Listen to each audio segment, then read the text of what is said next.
Hello friends, पिछले tutorials में हमने कंसेप्ट्स ऑफ कीज़ पढ़ा था, जिसमें हमने ये पढ़ा था कि प्राइमरी की क्या होता है, यूनिक की क्या होती है, कंपोजिट प्राइमरी की क्या होती है, फॉरेन की क्या होती है, रेफरेंशियल इंटीग्रिटी कंस्ट्रेंट्स क्या होती है। इनकी थ्योरेटिकल डेफिनेशंस को हमने देखा था।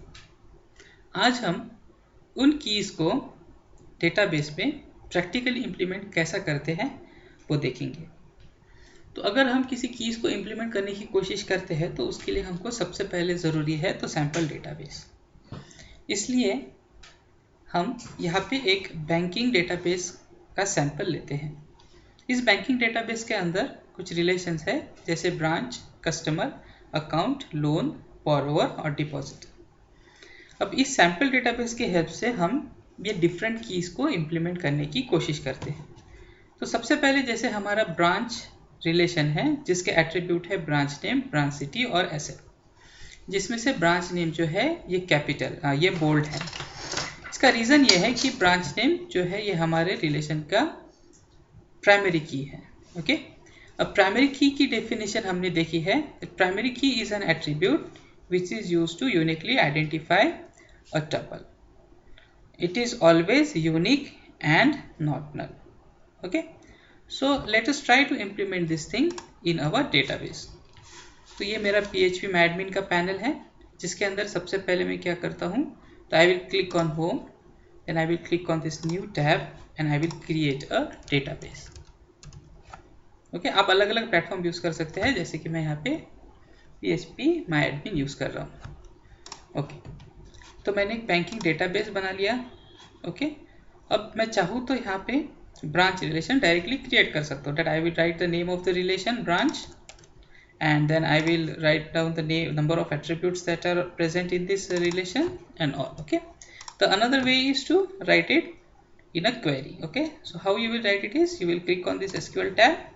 You must select this banking database first, then you will click on this SQL tab and then you will write the query to create a relation. Okay, so to create a relation branch, you will write create table branch.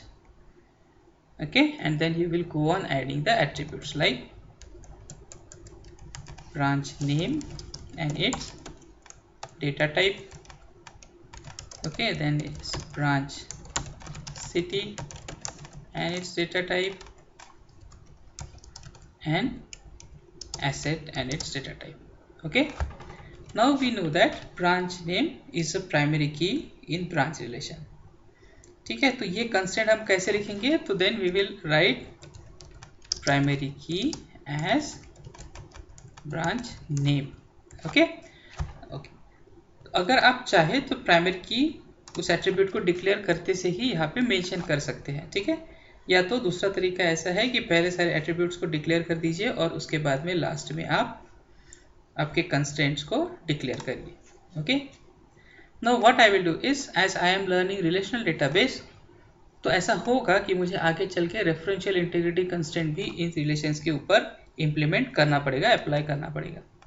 इसके लिए मैं क्या करता हूँ, तो मुझे पता है कि रेफरेंशियल इंटीग्रिटी कंस्ट्रेंट इम्प्लीमेंट करने के लिए डेटाबेस का इंजन INNODB होना ज़रूरी है, और इसलिए मैं यहाँ पे इंजन इक्वल्स टू INNODB अभी ही सेफर साइड मेंशन कर देता हूँ. जैसे कि लास्ट ट्यूटोरियल में आपने देखा होगा कि हमने इंजन INNODB नहीं किया था, जिसकी वजह से हमारा रेफरेंशियल इंटीग्रिटी कंस्ट्रेंट ठीक से इम्प्लीमेंट नहीं हुआ था. Okay, and then I will execute this query. Okay, now once this query is executed, your relation is created and it is a branch relation. In structure you will see that the branch name is primary key over here. Okay, now once the structure is created, you can go on inserting the value into this relation. कैसे, तो we will again click on SQL tab and then we will write the insert query. Insert into branch values. Okay, the first is branch name, so we will write branch name as something VMV road, then branch city, and then asset value. Asset value is integer, so we will enter some integer value into it. Okay, once this query is written, we will execute it. Now this query is executed and let us see whether we have this value. Okay, this value is over here, VMV Road Amravati and asset value something. ठीक है. अब there is another way to write this query, the insert query in this way. देखो कैसे लिखेंगे हम insert query को दूसरे तरीके से. We will write insert into the name of relation and the number of attributes. Okay, branch name, branch city and asset. Okay, and then we will write values and then we will pass the values to it. Again asset value. Okay, and then we will execute this query. Again this query will get executed and we can see those values are now available. Okay, एक और तरीका है जिससे हम values को insert कर सकते हैं, जैसे कि हम इंसर्ट टैब पे क्लिक करेंगे. ठीक है, इंसर्ट टैब पे क्लिक करने के बाद में यहाँ पे branch name we will add the value branch name Ravinagar. We will add some city and again we will pass some value. Again you can see that this value is getting inserted into the relation. ठीक है. Okay.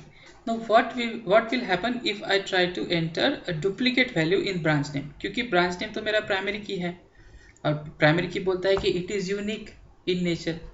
तो अगर मैं यहाँ पे insert tab पे फिर से VMV road insert करने की कोशिश करता हूँ, ठीक है, भले ही मैं सिटी चेंज कर देता हूँ, और whenever I will try to execute this query it will throw an error. Why? Because duplicate entry for VMV road for the key primary. Okay, so branch name is primary key and you cannot enter a duplicate value into it. ठीक है.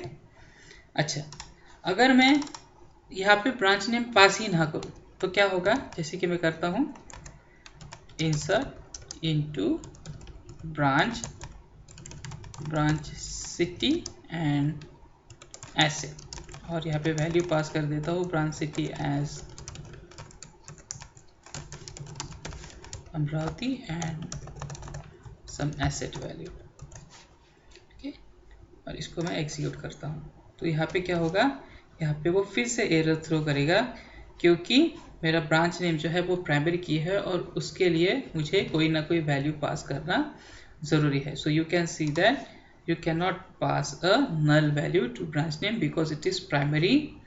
That's why its definition says that its value should be unique and it will never accept null value. Okay, so this was about primary key.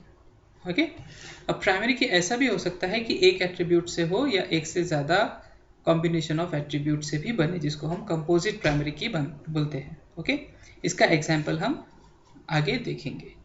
Right? Okay, thank you.